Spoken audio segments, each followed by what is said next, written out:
Good morning, good evening, good afternoon, and welcome back to Welbeck Junction. If this is your first time with us, thank you ever so much. If you're returning, thank you for putting up with us. So we finished the end of the last episode having laid all of the track in the fiddle yard across the 3 fiddle yard boards. So the next stage is to get some power to it. So we're going to lift up the boards, get underneath and start laying power. So board 1 and the centre board, this is the board that can offer expansion, is upside down, and you can see where the dropper wires are fed through. And I fitted on some power distribution blocks on either side of the central supporting strut, just to give maximum access to power bus. I've then taken the droppers and wired them all in, a bit of a fiddly job, and tried to keep them as neat as possible, with the idea being that they're tucked up, they're out the way, they're in the slimline design of the baseboard itself, so they're not dangling down into any of the space underneath. I then use some cable tidies from B&Q just to feed the cable through. If I've got too many cables running through, I can just run them over the top and then wrap a cable tie around it to keep them all in. But I'm really pleased with this. Didn't know how well it would work until I've done it, but it seems to have worked really, really well and kept everything really tidy. So this is the sort of left-hand side of the fiddle yard board in, and I'm just testing now to check that I've got power and continuity through all of the tracks with a little track tester. They're pretty good, these little things. They can be slightly annoying and a little bit fiddly, but they do the job. And you can see there when I actually line it up that I've got power running through into all of the tracks, which is great news. Flipping that board upside down, you can see there clearly where I have now put in the point motors, so just Pico solenoid point motors. Quite fiddly. I think it just takes a little bit of time to be able to line them up. Also, being able to lift the board out and flip it over onto its back and do it from the top makes life so much simpler. Line underneath, reaching up, especially with these built over kitchen cabinets, would have been an absolute nightmare. So really pleased that I went down the route of installing them as I have afterwards. And you can see there I've also got the frog juicers in.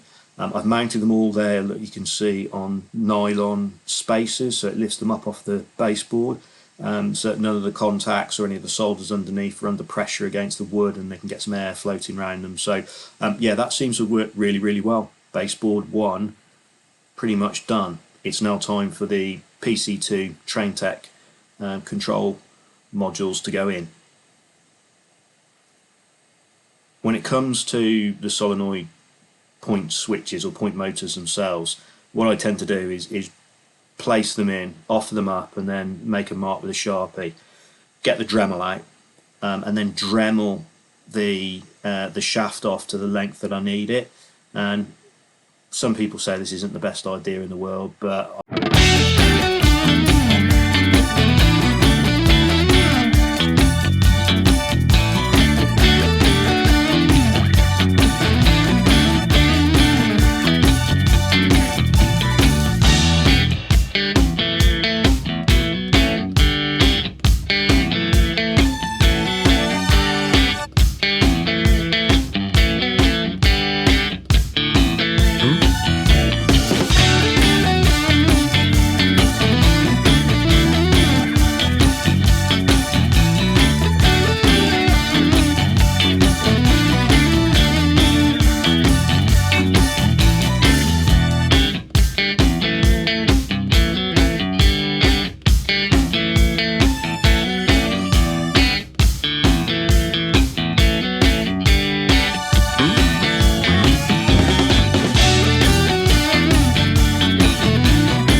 for the current and the signal.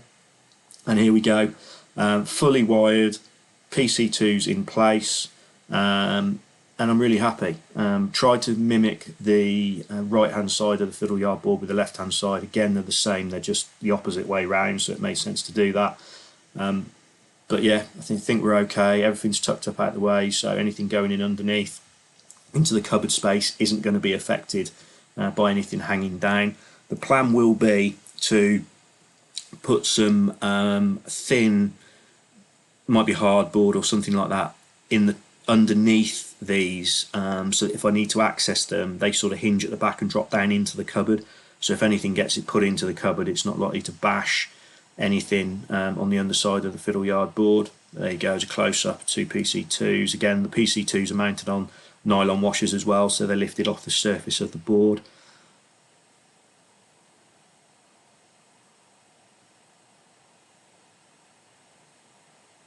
It's amazing when you step back, having wired everything in like this, and just take a moment to have a look. First of all, you think there's a lot going on there, and then you think there's a few quid there as well. But I think making the investment up front and getting it right, this is going to be right underneath the layout. It's not going to be the easiest to access, so I think it is important to get it right first time. You don't want to be putting something like this in place and then having to sort of try and crawl in to be able to adjust and tweak and fettle anything.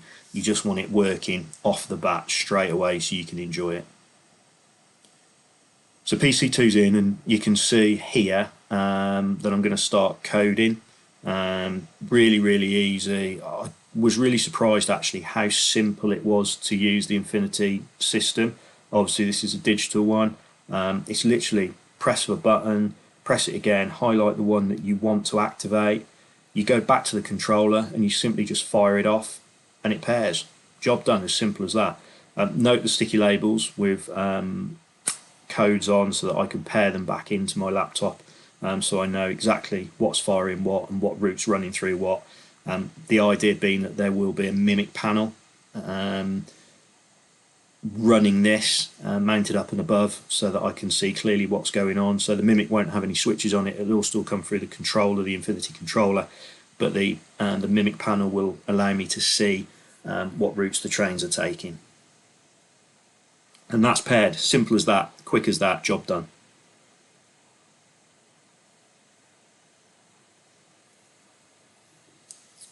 Another view of the underside, this time of the left-hand side of the fiddle yard, and there you go, just pointing, and you can see as I'm pressing and just testing the board thoroughly that the red lights or the red LEDs on the PC2s will mimic and change and flash to, there you go, to notify you which one you're firing. So if you do need to get underneath and just sanity check that the lights are working when you're pressing the right one, you can do.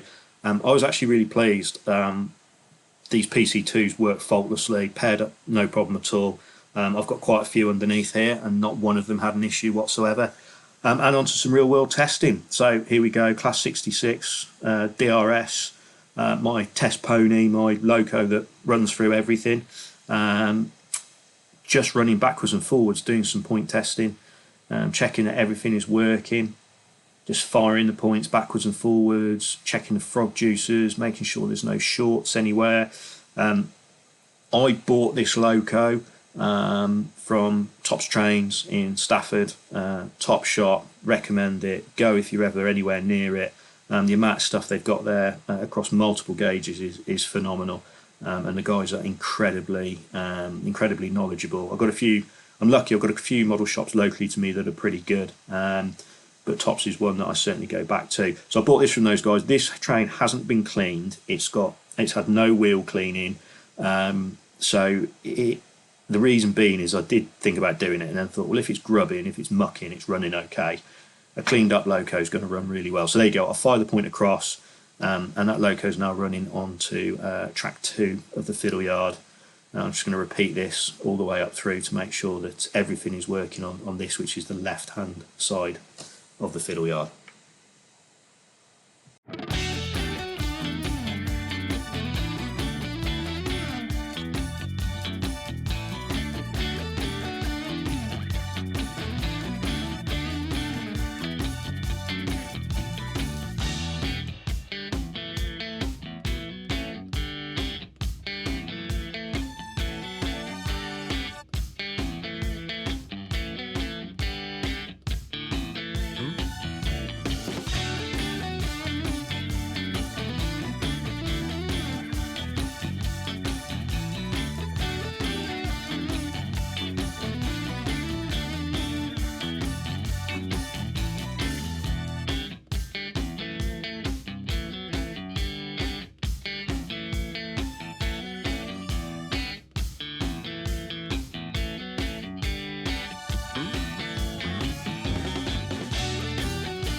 So with the lower section tested, just lifted the loco across onto sort of the secondary or the rear set of tracks, simply because I hadn't got the left-hand side entrance exit to the fiddle yard hooked up yet.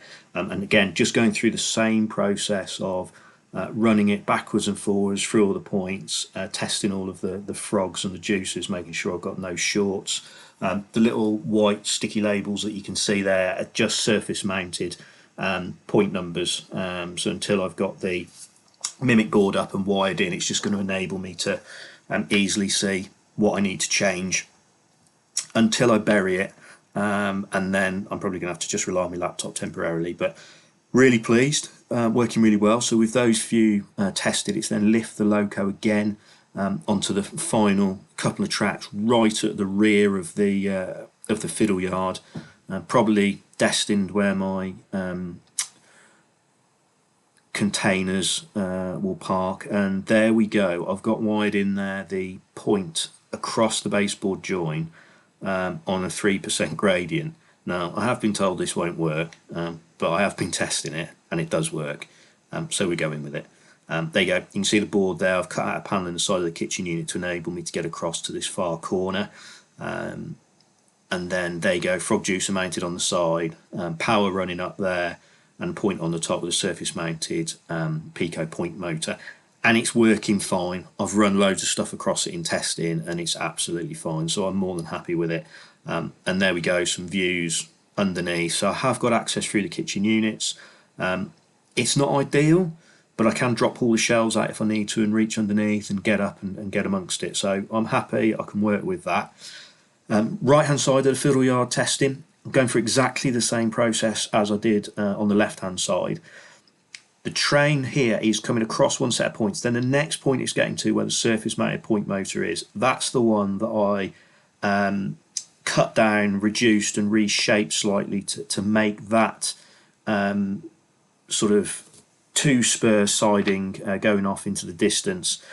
So plenty of testing across that point to make sure it's working fine. The reason I've got a surface mounted point motor there is because where it is mounted on top of is my double thickness front edge of the board, so I couldn't get a solenoid point motor in there underneath, so I've gone with a surface mounted one.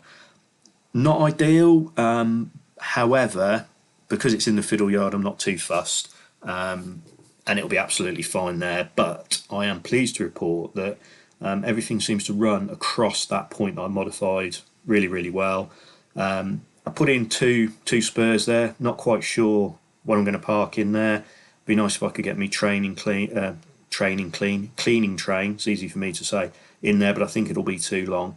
But it's a useful sort of space to have.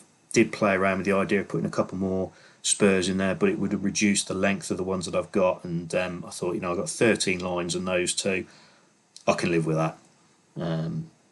I doubt weather is going to cause me any issues. I can just lift stuff on and off if I need to, or build another fiddle yard somewhere else. Yeah, so I'm pleased, and running at sort of slow speed. I've got no problems with frogs and juicing and everything. They're going through fine. I've got no derailments. I've run some wagons through it as well, and yeah, really, really pleased. So after a good amount of thorough testing, everything is wired. Frog juicers are working, points are firing, coding from the PC2s into the point motors is fine. So yeah, really, really pleased. It's been a bit of a slog getting this wired in, but the actual layout itself isn't going to be heavy on points. It's not going to be heavy on intricate track laying. So this is where the time and the effort was needed to go in to get it right. What I want to be able to do is run some good trains, some good length trains down into this space, and not have to worry about derailments, not have to worry about track gremlins and geometry of tracks and points and curves and bends. So yeah, really pleased. It's worked really, really well, really, really well. So with this now complete, it's a case of joining the middle section of the baseboard to this, having the full length set up and tested for a couple of weeks, just to make sure that everything is working as I want it to.